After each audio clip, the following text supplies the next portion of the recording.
Well, school isn't all about just studying. It's also about finding your voice on the issues you care about. Habon has spent her time as a student working on the Prime Minister's Youth Council, talking about the changes that need to be made in education and health to better serve young people from all backgrounds. She is the University of Toronto's Mississauga's Valedictorian, and she is joining us with her message for the class of 2020. Habon, welcome to Your Morning. Thank you so much for having me, Anne-Marie.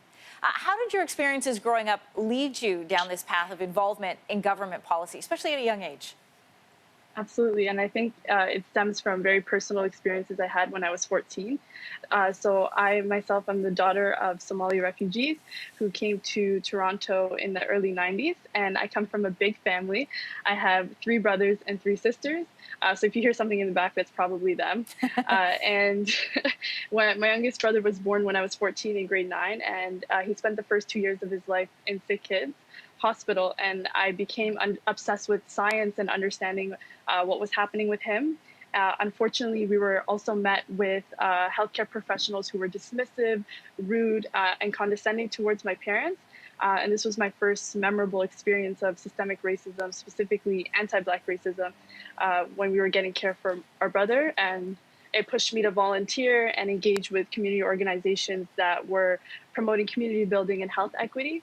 Specifically Toronto Public Health, and then later in my undergrad, it was with the Prime Minister's Youth Council. When you watch and you listen to what is happening in the world right now around issues of racism, around issues of Black Lives Matter, do you believe change is coming?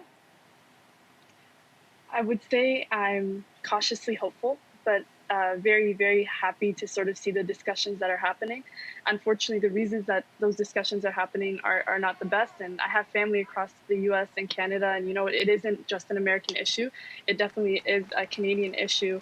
And it's quite unfortunate to see some of our leaders, whether it may be the Premier or even RCMP commissioners, say that it doesn't exist. I think that's what makes me cautious.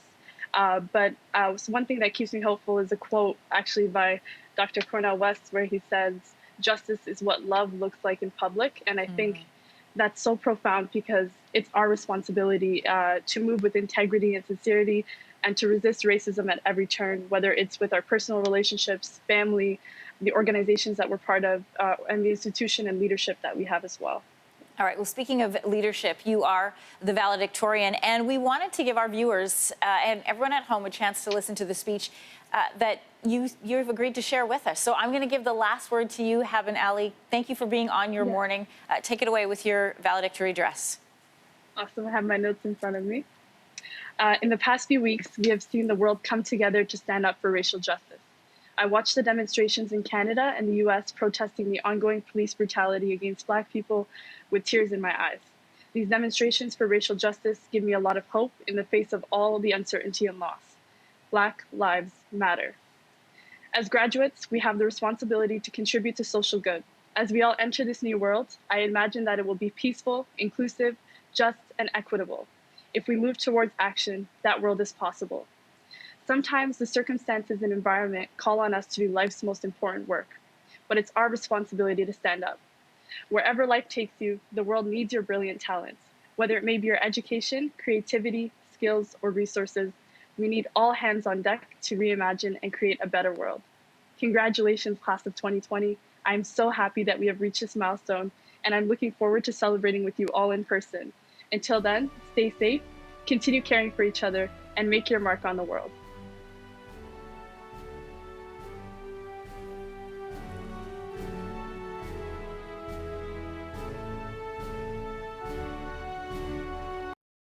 Thanks for watching. If you like this, be sure to subscribe here. And you can check out more Your Morning videos right here.